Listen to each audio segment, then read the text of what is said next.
में भारत द्वारा पाकिस्तान का एक F-16 फाइटर पायलट प्लेन भी गिरा दिया गया और साथ ही भारत का भी एक प्लेन पाकिस्तान की सीमा में जा गिरा, जिसमें मौजूद थे इंडियन एयरफोर्स के विंग कमांडर अभिनंदन। उनके प्लेन के क्रैश होने से लेकर उनके पाकिस्तानी एयरफोर्स के हाथ लगने तक की पूरी कहानी क्या थी, ये कोई नहीं जानता। लेकिन इस कहानी पर से अब पर्दा उठाया है पाकिस्तानी मीडिया ने। पाकिस्तान के एक अखबार दी डॉन ने मुजफ्फराबाद के हुरा विलेज, ये वही विलेज है जहां पर भारत का प्लेन क्रैश हुआ था। ये विलेज LOC से महज 7 किलोमीटर की दूरी पर है। इसी के रहने वाले मोहम्मद रजाक चौधरी के आई विटनेस अकाउंट से दी डॉन ने ये खबर छापी है। यानी पाकिस्तानी मीडिया आई विटनेस के जरिए ये बताने की कोशिश कर रहा है कि आखिर अभिनंदन ने प्लेन क्रैश के बाद क्या कुछ झेला। मोहम्मद रजाक के मुताबिक उस दिन LOC के दोनों तरफ से ही फायरिंग की आवाजें आ रही थी। उसके बाद उसने 2 विमानों में आग लगी देखी। एक विमान उसने भारत की ओर गिरता हुआ देखा तो दूसरा विमान उसने LOC के उस तरफ यानी पाकिस्तान की ओर गिरते देखा। ये प्लेन उसके गांव हुरा से महज 1 किलोमीटर की दूरी पर गिरा था, जिसके बाद उसने एक पायलट को पैराशूट के जरिए उतरते हुए भी देखा। इसके साथ ही उसने हुरा विलेज में रहने वाले सभी यंगस्टर्स को फोन किया कि वो तब तक प्लेन के रैकेज के पास ना जाएं जब तक पाकिस्तानी आर्मी वहां नहीं पहुंच जाती। मोहम्मद रजाक ने पाकिस्तानी मीडिया को बताया कि उनके समझाने के बावजूद भी सभी युवा उस रैकेज के पास पहुंच गए जहां पर भारतीय पायलट एक पिस्टल के साथ पड़े हुए थे।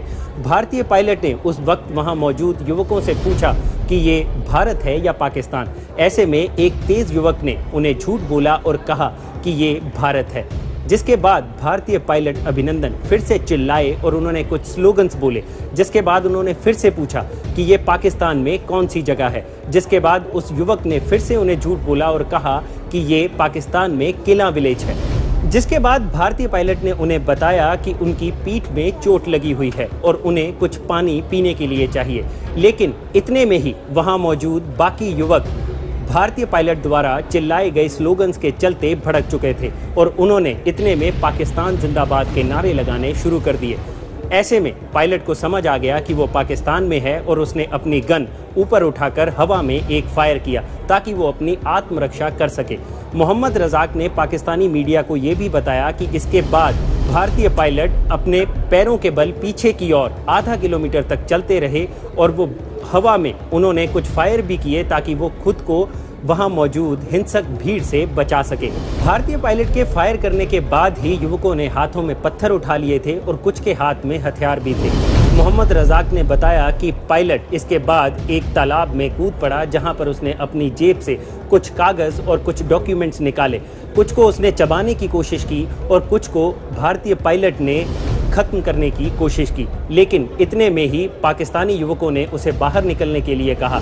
लेकिन जब वो बाहर नहीं निकले तो रजाक के मुताबिक उनके पांव पर एक गोली भी चलाई गई, जिसके बाद भारतीय पायलट ने सरेंडर कर दिया और वो पानी से बाहर आ गए। उसके बाद उन्होंने वहां मौजूद युवकों से इस बात की इल्तिजा की कि उन्हें मारा नहीं जाना चाहिए। लेकिन इसके बाद भी युवकों ने उन्हें दोनों हाथों से पकड़ लिया और उनके साथ मारपीट की गई। लेकिन इसी दौरान कुछ युवकों ने उन्हें बचाने की भी कोशिश की।